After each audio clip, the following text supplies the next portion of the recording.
Bueno, muchísimas gracias, Ferran. Yo sí quiero hacer así como un mini paréntesis y volver a la charla de María Ángeles. Muchísimas gracias, porque cuando pensamos en este seminario pensamos especialmente en botánica, precisamente porque yo hice una ruta con vosotros por el campus y me dejasteis alucinada. Entonces, ahora ya no tengo muchas ganas de hablar de lo mío, me hubiera preferido seguir hablando de lo tuyo, pero bueno, ahí lo dejamos y vamos a seguir aprendiendo con vosotros. Bueno, pues yo tengo que volver a los orígenes de los orígenes, ¿no? Estamos aquí dando la vuelta al mundo y vamos a ir a las primeras vueltas al mundo y a ese siglo XVI, esos inicios del siglo XVI. Nosotros conocemos a Cortés pues como el conquistador de México y bueno, con todo lo controvertido que es el personaje, pero la experiencia cortesiana fue mucho más amplia, abarcó muchos más escritos que los que tienen que ver con las cartas de relación y tuvo otros temas esenciales y fundamentalmente el Océano Pacífico. Cortés organizó numerosas exploraciones que pueden considerarse paradigmáticas de lo que este océano supuso para los conquistadores españoles, como os digo, en ese siglo XVI, pero también de cómo los viajes que se hicieron por la costa americana del Pacífico y por el Pacífico hacia Asia, pues también permitieron una nueva percepción de lo que era el propio continente americano. Entonces ayudaron muchísimo. Lo que vamos a hacer es recorrer algunos textos menos conocidos de las cartas de relación y también algunos fragmentos de cartas de Cortés entre 1528, que es la fecha en la que él vuelve ya de España con el título de Marqués del Valle, y 1540, que es el año en el que se embarcó en Veracruz para volver a España y que ya sería un viaje definitivo porque falleció fuera de su casa, como él decía, ¿no? Bueno, vamos a empezar entonces con esta idea, y es que el descubrimiento y exploración del Pacífico, claro, descubrimiento entre comillas, porque todos sabían que había un mar más allá de Asia, pero en el momento en el que reconocemos ese océano como el de las costas asiáticas y al mismo tiempo el de las costas americanas, pues tiene tres fases fundamentales. La primera es la carta de Américo Vespuccio, porque es el momento en el que al escribir ese Mundus Novus en 1503, Vespuccio reconoce que hay un continente, que América es un continente, ¿no? Entonces, de ahí se va a deducir que lo que ellos creían que era el océano que les iba a llevar a Asia no lo es y que hay otro. Entonces, el Atlántico no es el Pacífico, todavía no tenemos nombres, ¿vale? Pero está claro que el Mar Tenebroso no es el que les va a llevar a Asia, tiene que haber otro. El segundo momento importante es en el que verdaderamente se le da nombre por parte de un europeo al Pacífico, que es el momento en el que Núñez de Balboa, en septiembre de 1513, pues en esas costas de Panamá, en la región de Darién, pues llega a la otra parte de la costa, encuentra mar y lo llama, ese mar que se va a llamar mar del Sur, bueno, pero él lo llama Pacífico, es el primero que lo llama Pacífico. Se ve que lo pilló en un buen día, ya hablamos ayer de esto, ¿no? Entonces vamos a dejarlo ahí, pero efectivamente cuando vemos a Balboa en sus retratos, pues siempre lo vemos rodeado de ese descubrimiento del mar del Sur llamado Pacífico. Y la tercera fase sería la que pues va a anteceder a estos viajes que estábamos viendo en el día de hoy, esas circunnavegaciones por el globo terráqueo, que es la de Magallanes y Elcano, en la que tiene lugar el descubrimiento del estrecho de Magallanes y que va a llevar, bueno, el estrecho en noviembre del 20, de 1520, que va a llevar a descubrir las verdaderas dimensiones de ese nuevo océano con el que va a llegar Elcano a las Islas Molucas, que serían estas que tenemos aquí, y de ahí a las costas de China en 1521-1522, ese viaje de circunnavegación de vuelta también. Entonces, el viaje de Magallanes y Elcano es paralelo en el tiempo a la conquista de México, porque Magallanes, como vemos, está en 1520 en el estrecho, Elcano va a terminar de llegar a Asia en el 21, Cortés, en agosto del 21, conquista la ciudad de Tenochtitlan.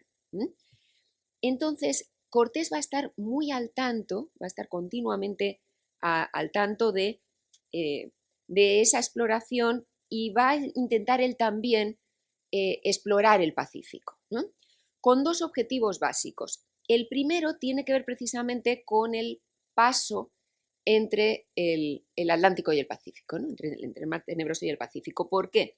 Pues porque el Estrecho de Magallanes se sitúa en un punto muy inhóspito, muy al sur, muy incómodo. Circunnavegar por ahí, pues no era muy práctico, ¿no?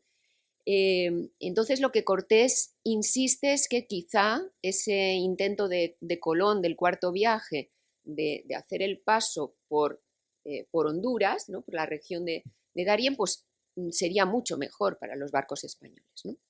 Y es lo que va a intentar, localizar ese paso. En la cuarta relación, que está firmada en 1524, da cuenta de la partida de una armada de navíos capitaneada por Cristóbal de Olid ese mismo año y dice, por la costa del norte a poblar la punta o cabo de Ibueras, Honduras, para mis alumnos por ahí, que está a 60 leguas de la bahía de la Asunción, que es a Barlovento, de la que llaman Yucatán, la costa arriba de la tierra firme hacia Darién.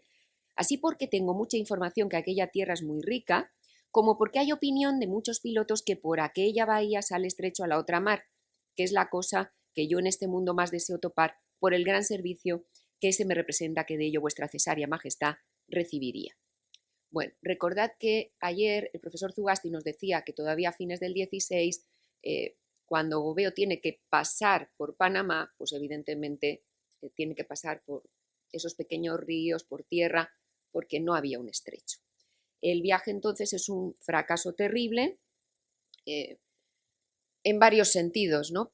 En parte porque la persona que eligió Cortés, Cristóbal de Olid, pues en lugar de buscar el paso se alió con Diego Velázquez, organizó una rebelión contra Cortés. Cortés se va a tener que ver obligado, entre comillas, a ir a castigar a Olid, pero en realidad Cortés no va a castigar a Olid porque ya tiene hombres que podían hacerlo.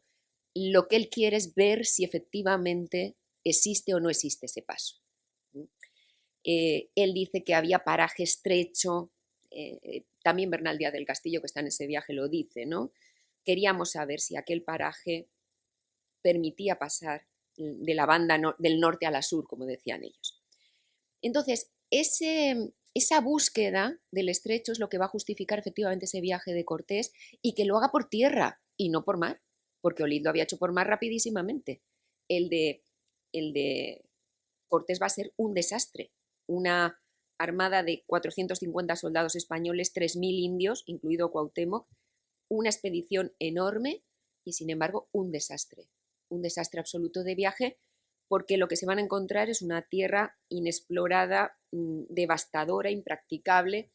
Fijaos cómo está describiendo esas sierras. Habiendo andado 2 leguas de tierra llana, comenzamos a subir el puerto, que fue la cosa del mundo más maravillosa. Y querer yo decir la aspereza y fragosidad de este puerto y sierras, ni quien mejor que yo lo supiese lo podría explicar, ni quien lo oyese lo podría entender. Realmente fue una ruta terrible. Tenéis que imaginar un poco lo que nos estaba comentando Miguel Zugasti ayer sobre ese discurso del fracaso, lo que Beatriz Pastor ha llamado el discurso del fracaso. El texto de Cortés es el primero de muchos. Ayer veíamos el de Gobeo, pero tenemos la relación de la jornada de Cíbola de Castañeda, el relato de Carvajal sobre el viaje de Orellana por el Amazonas, Cabeza de Vaca con sus naufragios. El primero fue Cortés haciendo esta ruta terrible que, como os digo, está en el origen de todo el discurso del fracaso americano. Segundo objetivo de Cortés, pensando en esa ruta Magallanes-Elcano, pues explorar el Pacífico en la ruta asiática. Por supuesto que se quería llegar a las islas de Asia. Cortés ya en 1522, mientras está reconstruyendo Tenochtitlan y está estableciendo el poder colonial, pues en su tercera carta de relación dice que está empezando a localizar puertos para realizar esas exploraciones, donde dice se habían de hallar muchas islas ricas de oro y piedras y perlas preciosas y especiería, y se habían de descubrir y hallar otros muchos secretos y cosas admirables. Él está muy obsesionado por llegar también a Asia. Así que va a intentar también esa carrera de exploración al Pacífico y en la quinta relación se va a ofrecer al rey, veis cómo le dice, a descubrir por aquí toda la especiería y otras islas, si hubiera cerca de Maluco y Melaka y China, y aún de dar tal orden que vuestra majestad no haya la especiería por vía de rescate como la del rey de Portugal, sino que la tenga por cosa propia y los naturales de aquellas islas le reconozcan y sirvan como a su rey. Es decir, que él iba a conquistar también, a quedarse con el territorio. Bien, este ofrecimiento se realiza a propósito de la llegada de un barco de una armada que se ha perdido, es el único barco que llega, que es la armada del capitán Loaiza. Así que la exploración que va a intentar hacer Cortés no va a ser como él quería para conquistar, sino para intentar rescatar lo que encontraran de esa armada de Loaiza. Y esa expedición es la de 1527 de Álvaro Saavedra Cerón, que hace ese recorrido que veis en el espacio en blanco que tenéis. Bueno, no me voy a detener mucho, pero lo cierto es que esa expedición, por un lado, demuestra los escasísimos conocimientos, como dice José Luis Martínez, que se tenían de las dimensiones del Pacífico, a pesar del viaje de Magallanes. Fijaos que dice Cortés, que es conocido por cosmógrafos y personas expertas y sabias de este arte, que estas tierras donde yo en su real nombre resido, es decir, en México, como su capitán, están tan cerca de esas que más aína por aquí que por otra parte su celsitud podría saber lo que de esas desea. Bueno, pues tan cerca no estaban, en parte porque, como veis, las armadas estaban siendo un desastre, ¿no? Y otra cuestión sobre la que no voy a entrar, pero que a mí me parece sumamente interesante también, es cómo Cortés estaba imaginando esos habitantes de las islas Molucas y adyacentes que hemos visto en la imagen anterior, cómo está imaginando unos hombres cultos, les envía cartas que están traducidas al inglés, dice por si algún judío supiera inglés y estuviera por allí, ¿no? Bueno, y en esas cartas es muy bonito porque en ese intento por mostrarse a la altura de esos reyes de las islas, incluso hace una carta al rey desconocido, ¿no? Dice al rey y al desconocido, al de Tito, y a ese desconocido empieza hablándole con una cita de la metafísica de Aristóteles, ¿no? Le dice, a vos, honrado buen rey, yo don Hernando Cortés, y empieza, universal condiciones de todos los hombres desear saber. Está empezando con esa metafísica, ¿no? Como diciendo, bueno, yo soy un hombre culto, pero quiero conoceros a vosotros, esa intención, ¿no? de acercarse a una cultura desde el respeto, desde el conocimiento, ¿no? Bueno, no sabemos si Cortés habría logrado establecer esas relaciones con los lejanos reyes porque la expedición también fue un desastre, terminó muy trágicamente, una parte de la armada de Saavedra Cerón sí pudo llegar al destino, localizó en la isla a miembros de la tripulación de Loaiza, pero los fuertes vientos de vuelta, la muerte de Saavedra, les hizo volver a Tidore y los supervivientes pues, fueron apresados por los portugueses. Ahí quedó la expedición. Bueno, aparte de estos dos objetivos que tiene Cortés en el Pacífico, hay una tercera vía de exploración que ya no tiene que ver con Magallanes y Elcano, que es la última que querría referiros, que son las expediciones por California. Las expediciones de Cortés por California, que organiza cuando vuelve de España en 1530, ya con el título de Marqués del Valle y con una capitulación real para descubrir, conquistar y poblar cualquier isla, tierra y provincia que hay en el Mar del Sur de la Nueva España. Bueno, es una época en la que él también hace un par de expediciones a Perú, pero no nos interesan. Lo que nos interesa ahora son esas 4 armadas que le van a permitir localizar esos espacios que veis en la imagen y que yo os voy a recorrer muy rápidamente. La primera de 1532, las imágenes no son muy buenas, pero podéis ver cómo sale de Acapulco Diego Hurtado de Mendoza y se va a acercar a las costas de California. La segunda, de 1533, es la que organiza con Diego Becerra y Grijalba, y como veis ahí ya sí está tocando la costa de California por la zona de La Paz, pero las que me interesan más son las que hizo el propio Cortés, que ya va a empezar a establecer un mapa de la península de California en el 35, y claro, la de Ulloa, que va a definir ya perfectamente California como península, porque no se sabía si era isla o península, la va a definir como península y que va a establecer pues las costas principales.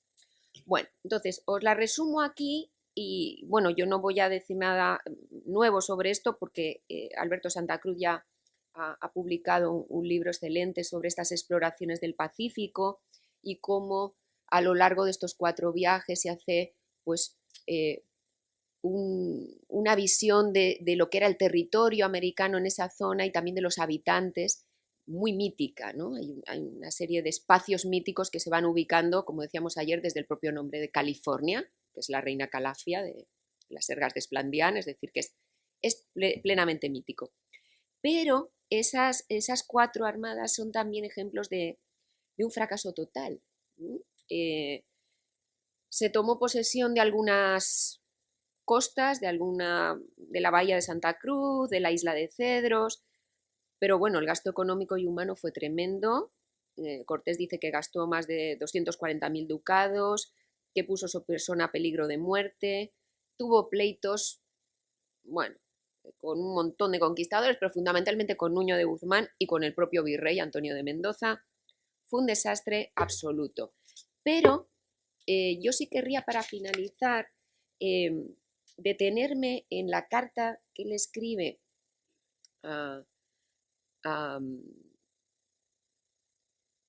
desde la bahía de Santa Cruz a uno de sus compañeros, porque ahí dice, es que el papel está roto además, no sabemos lo que más habría dicho, ¿no?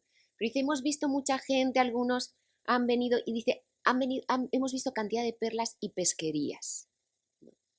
Claro, lo que Cortés está encontrando, porque se llamó el Mar de Cortés, pues es lo que todavía hoy es el Mar de Cortés, que es el acuario más grande del mundo. Entonces, yo voy a hacerle publicidad a esta empresa de buceo, pero quiero a ver si se puede ver, porque como no sé si conectaremos o no con el vídeo, porque esto es un poquito complicado y luego, pues esto es lo que había en el Mar de Cortés, ¿no? Esas pesquerías de las que habla él.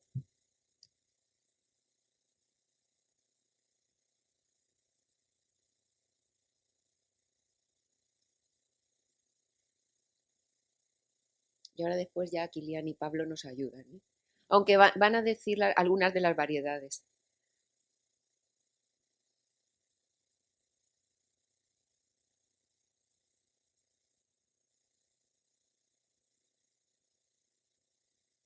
Bueno, hasta aquí ya llegaba yo también, que había tortugas marinas.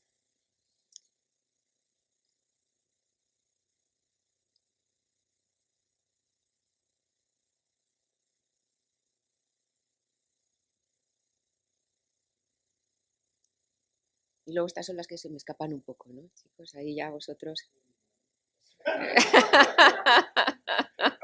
El buceador también lo identificaba. Y el lobo marino también me hacía la idea, ¿eh?